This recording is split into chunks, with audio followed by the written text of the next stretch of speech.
the proud papa, right here. CT, he made him grow. He made him grow. Training,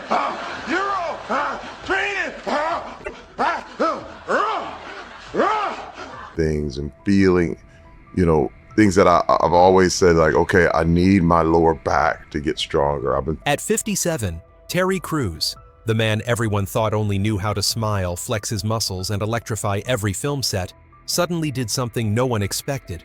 He spoke out about the truth Hollywood has avoided for decades. After 2 decades in the action world, Crews has seen far too many illusions. Perfect kicks stitched together from 7 retakes, deadly blows that are really just feather-light touches in front of the lens. And today he has decided to put an end to that illusion. Not to make enemies, not to cause a scandal, but to restore the line between performance and real combat. In this hypothetical scenario, Terry Crews names 7 people. He believes fans have idolized the wrong way. The question is, who among them have you been idolizing by mistake?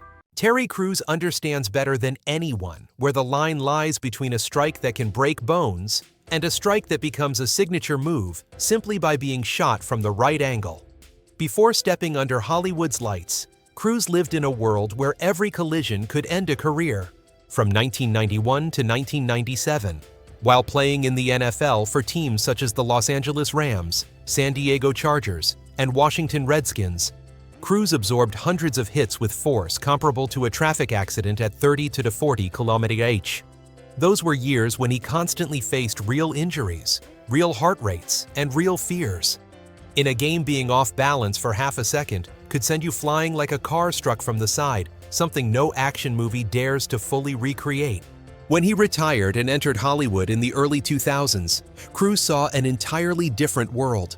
From his early roles in Training Day, 2001 and Friday After Next 2002, to appearing in the Expendables franchise 2010, 2014, and Brooklyn Nine-Nine, he witnessed firsthand how cinema turns feather-light touches into devastating blows. Crews trained many times with Hollywood's top stunt teams, and he performed more than a few action scenes himself. But he knows clearly everything on screen is a product of lighting, choreography, and editing. According to Crews, there is only one thing filmmaking cannot reproduce: real sparring. In real combat, sparring is where every illusion collapses. He described it vividly in interviews from 2016-2020. It's where you learn to absorb real force, where punches make your fingers go numb, where kicks burn your calves, where your heart rate spikes to 170 BPM after just a few exchanges. A real fighter may need to spar dozens of times a year to maintain reflexes, feel timing, and read an opponent's intentions from nothing more than a shoulder twitch. No props, no take two, no slow motion to cover mistakes.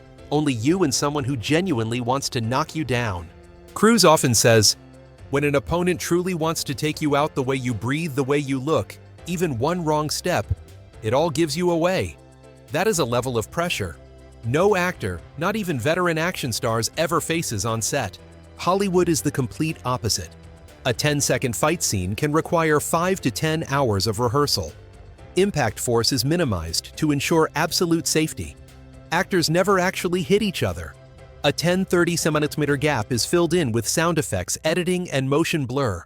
A high roundhouse kick that looks like it slices through the air on screen is in reality easy to counter because it throws the kicker off balance. A 10-strike combo that dazzles audiences would in real combat be impossible. Even the best fighters can only deliver a few effective strikes before being read and countered. Terry Crews' X-ray insight doesn't come from imagination, but from 2 real lives. A life forged by the raw force of collision sports in the NFL. A life witnessing how Hollywood turns safe choreography into cinematic killing techniques.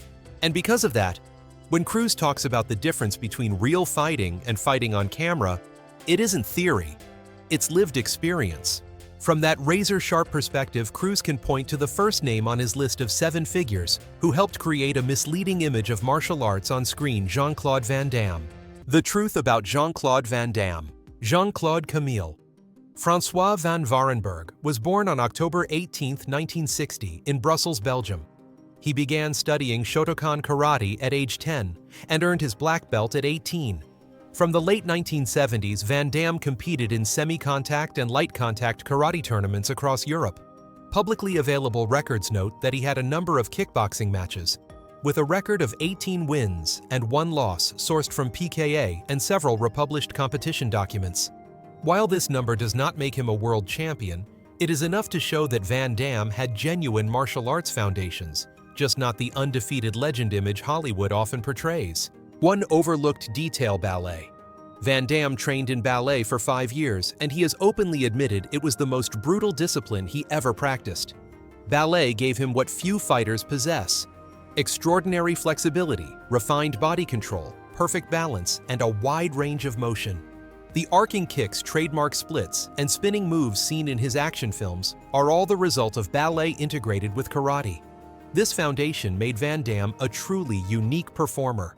In 1988, Bloodsport premiered and turned Van Damme into an icon. Roundhouse kicks, vertical kicks, and side kicks were all shot in slow motion to emphasize their fluidity. His sparkling eyes, the center stage split, and the 180-degree leg stretches made him a legend. Audiences believed if someone can fight that beautifully, they must be powerful. But cinema operates on a different logic. No matter how beautiful the technique, it depends heavily on choreography, camera angles, lighting, and editing. A prime example is the 2013 Volvo commercial Epic Split. At 53, Van Damme performed a split between 2 trucks moving backward. The shot was real, with technical staging, safety harnesses, and multiple rehearsals, creating an almost superhuman image.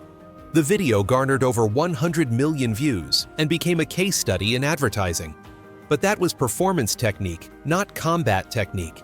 So why do many viewers get it wrong? Because they look at leg spread, kick height, and frame aesthetics and assume it equals power.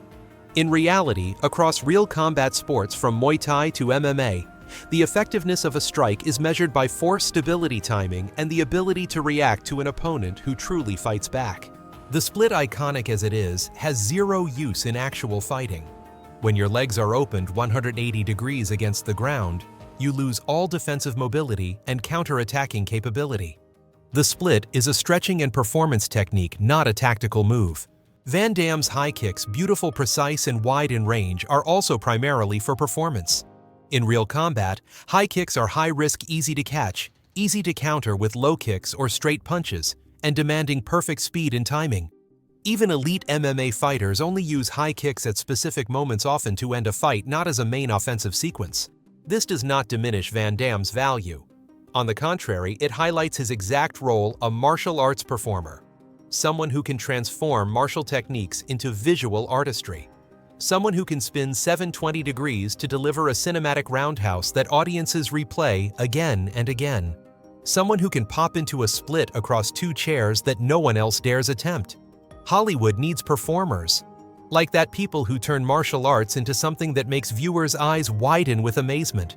What's notable is that Van Damme has never marketed himself as a real combat champion. He has always described himself as someone who practices martial arts, loves martial arts, competed to a certain extent, but whose true career lies in cinema. The only mistake belongs to the audience, not him, when many viewers watch films and assume those techniques are ultimate fighting moves. And because of that, when young actors try to imitate Van Damme in real life, they often fail. Spinning 540-degree kicks, wide-open splits, and face-level side kicks are elite performance techniques unsuitable for real combat. They require speed, flexibility, explosive power, and precision that only those who train for years specifically for performance can achieve. Jean-Claude Van Damme is not a fake fighter. He represents an entirely different school: cinematic martial arts, a field where the frame matters more than impact, where editing rhythm matters more than survival reflexes. And when viewed in that proper role, Van Damme is in no way inferior to any fighter or action star, because his performance ability is elite, unique, and almost irreplaceable. The truth audiences rarely see is this: Van Damme didn't turn martial arts into a weapon, he turned it into art. And that is why he became a legend. Steven Seagal, the Aikido legend, and a misunderstanding that lasted for decades. Steven Seagal has long been one of the most confusing names for audiences when debating who can actually fight for real. On screen, he only needs to lift a wrist or rotate a shoulder, and his opponents go flying like dry leaves in the wind. Those scenes are too smooth, too fast, too unreal, to the point that many people believe Seagal is the kind of real-life combat fighter others should fear even from a distance.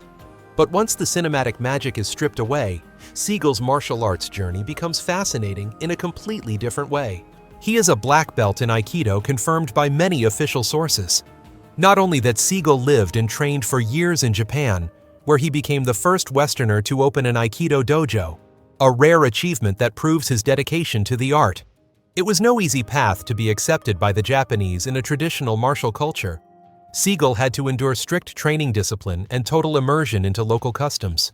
But this is where the public misunderstanding begins. Aikido is not designed for ring fighting or full contact competition. It focuses on redirecting force, controlling an opponent's movements, and using their momentum to lock joints or throw them. In training environments, most techniques require the partner to move in rhythm or attack in a certain pattern, so the practitioner can execute the technique cleanly. This does not make Aikido weak. It is simply a different martial philosophy, one oriented toward defense and control, rather than violent confrontation. However, once Aikido is brought to film, everything changes. Filmmakers know Seagal has a confident presence, movements that are soft yet firm, and hands that execute techniques beautifully. So they built the image of an invincible man, someone who can touch an opponent lightly and send them spinning to the floor. Camera work angles, stunt performers, and editing created a perfect illusion. An illusion that convinced millions that these techniques could be applied exactly the same way in real life. But as Terry Crews once explained with a technical perspective, Aikido excels at managing energy, but it is not optimized for high-intensity combat. In chaotic real-fight situations, where opponents do not cooperate, do not attack in predictable patterns, and constantly change pressure techniques that rely on order and rhythm, may not function the way they do inside the dojo. This does not mean Seagal is pretending, nor that he lacks martial skill. On the contrary, he is a true Aikido expert, with decades of experience and achievements few can match. But he is not an MMA fighter, not a kickboxer, and not someone who ever competed in full-contact tournaments, though many fans out of habit assume otherwise. Looking back, Steven Seagal becomes the perfect example of the difference between artistic martial arts and combative martial arts. One side is beautiful, fluid, structured, philosophical, and centered on control. The other is chaotic, high-pressure, instinctive, and driven by raw reflexes. Seagal dominates the cinematic universe because he understands fight choreography, down to the smallest detail, mastering wrist twists, joint locks, and throws in front of the camera, as if they were the most natural motions in the world. And that is why Terry Crews believes audiences must draw a clear line. Steven Seagal is a master of performing Aikido, not a full-contact competitive fighter. A truth that does not diminish him, but instead allows him to shine exactly where his career deserves. Jet Li, the Wushu champion. The world misunderstood. Some people are born to exist on the screen. Jet Li is one of them. But before Hollywood turned him into a global martial arts icon, Jet Li lived a completely different kind of legend, the legend of competitive performance, Wushu. Ironically, it was this overwhelming brilliance that created one of the biggest misunderstandings in modern martial arts cinema, the belief that Jet Li was a real combat kung fu master. In truth, his journey followed a path entirely different, a path so beautiful that people forgot the true nature of the discipline he practiced. Jet Li began training Wushu at a young age and immediately showed exceptional talent. Between 1974 and 1979, he won China's national Wushu championships 5 times, becoming the star of the national team while still a teenager. But what many people do not understand, or do not want to understand, is this competitive Wushu in that era was not a full-contact combat sport. It was performance martial arts forms with bare hands, spear sword staff, and more judged on difficulty, precision, technique, and aesthetics. No knockouts, no opponents charging in with real strikes, no chaotic exchanges. Jet Li was trained to be a martial arts performer, not a combat fighter. Yet when he stepped onto the screen, Jet Li became the definition of real kung fu for hundreds of millions of fans. Everyone remembers the light-footed kicks in Fearless, the breathtaking group fight sequences in Hero, or the lightning-fast close combat in Unleashed. These movements were so smooth, so real, that the public naturally labeled him a living fighting machine. But the truth is he was not. Jet Li never competed in any full-contact combat system. No kickboxing, no sanda fighting, no MMA, no K1, no ring fighting. Everything he demonstrated came from performance wushu designed to look beautiful, precise, balanced, and artistic. And Jet Li elevated that art form to a level no one else of his time could match. In Terry Crews's hypothetical technical perspective for this analysis, he makes a point that is simple, but crucial. Jet Li did exactly what he was born to do: bring martial movement to absolute perfection within a camera frame. No one can kick high and spin through multiple angles like Jet Li without being trained in wushu from childhood. No one can maintain flawless balance after a spear spin without thousands of hours of foundational conditioning.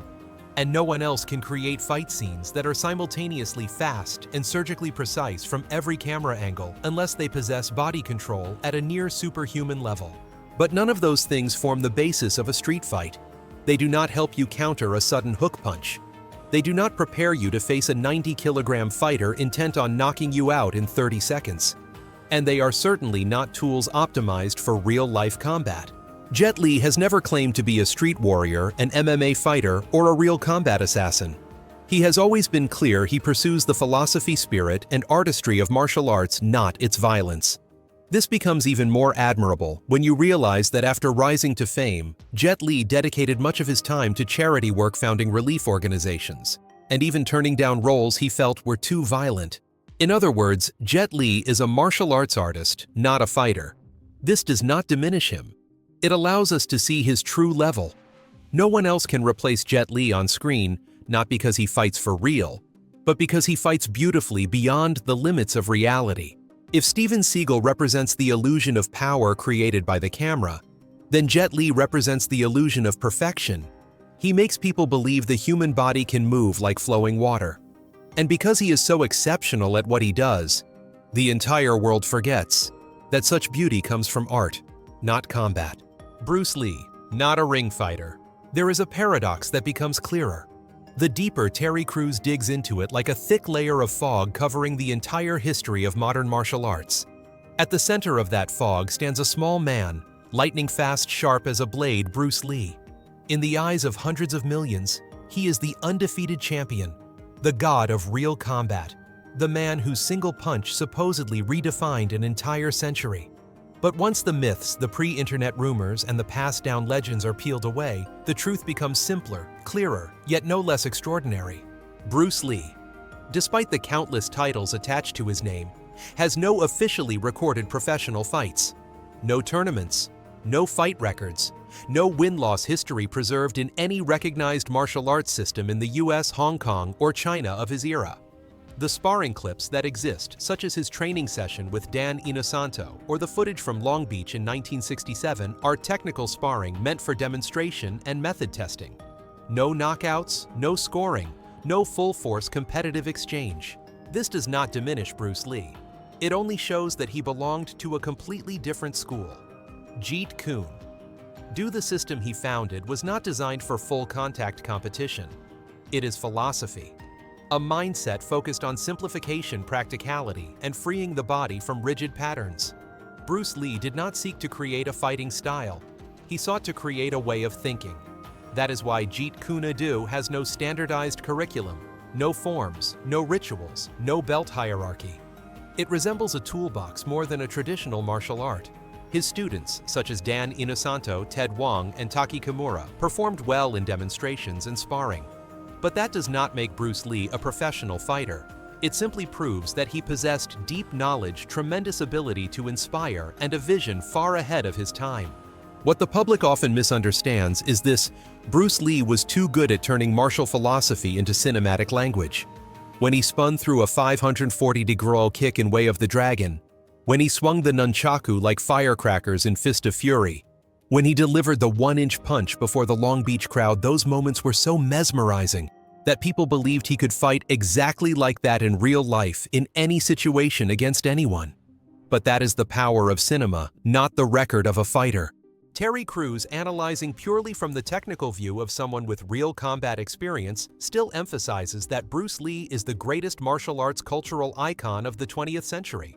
But cultural icon and professional fighter with an official record are two entirely different concepts. Bruce Lee changed how the world thinks about the human body. He blended Eastern philosophy with Western practicality. He was the first to say, "Discard what is useless, keep what is essential." He laid the foundation for cross-training, something MMA now considers mandatory. Nearly 20 years before the UFC existed, Bruce Lee declared, "There is no best style, only the style best suited for the moment." Yet none of this, the vision, the philosophy, the mindset, the contributions changes. One fact, he did not compete professionally. And there is nothing shameful about acknowledging that. Bruce Lee never tried to be a competitive fighter. He wanted to be a transformer, someone who erased the boundaries between acting martial arts philosophy and popular culture. Terry Crews concludes gently but accurately. In terms of cultural impact, Bruce Lee stands alone at the top. But in terms of fight record, he was not a professional fighter. Not an insult, not a downgrade. Just the truth placed in its proper context. And perhaps that is why Bruce Lee is immortal. He did not need victories in the ring to become a legend. He needed only one thing to change how the world saw martial arts, and that he accomplished so perfectly that no one has ever replicated it. Frank Dux and the 3-decade search for the truth. Among the names Terry Crews feels compelled to address directly, Frank Dux is not the most controversial in terms of technique, he is the most mysterious in terms of truth. Crews once said Hollywood has two types of stories, those that are exaggerated and those repeated so many times they become legend. Frank Dux belongs to the latter, a man whose fame is larger than any evidence ever found. In 1988, when Bloodsport premiered, Frank Dux became the central figure in one of the most famous martial arts stories in the world.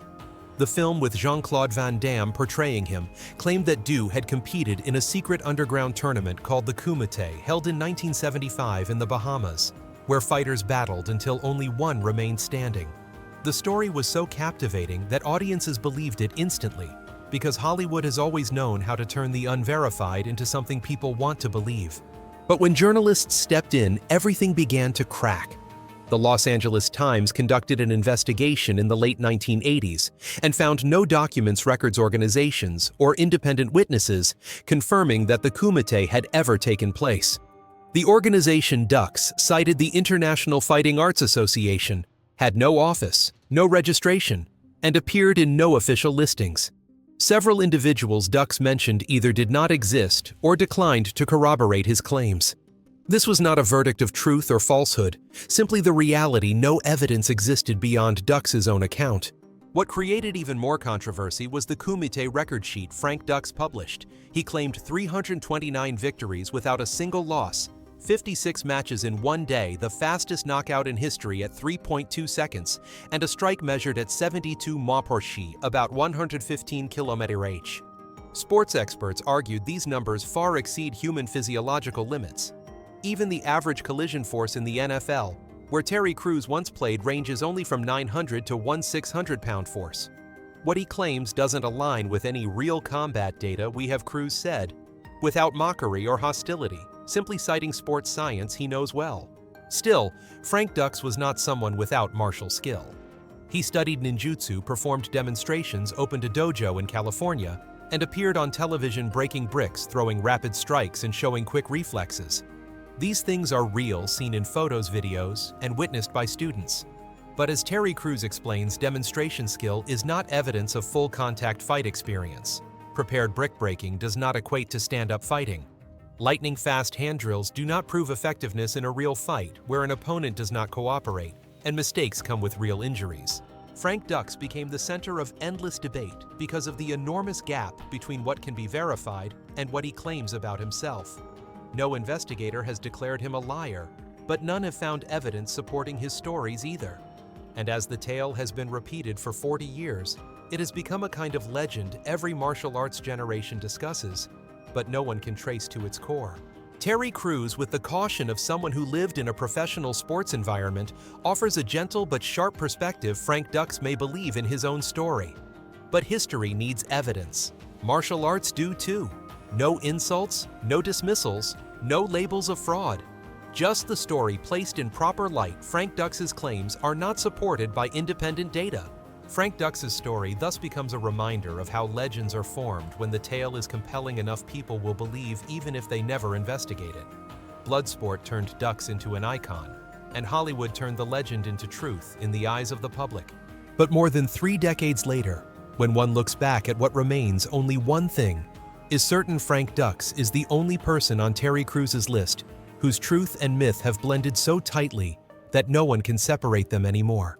And for that reason, he is one of the most fascinating figures to analyze, not because of his strength, but because of the enormous unanswered question: did the Kumite really exist?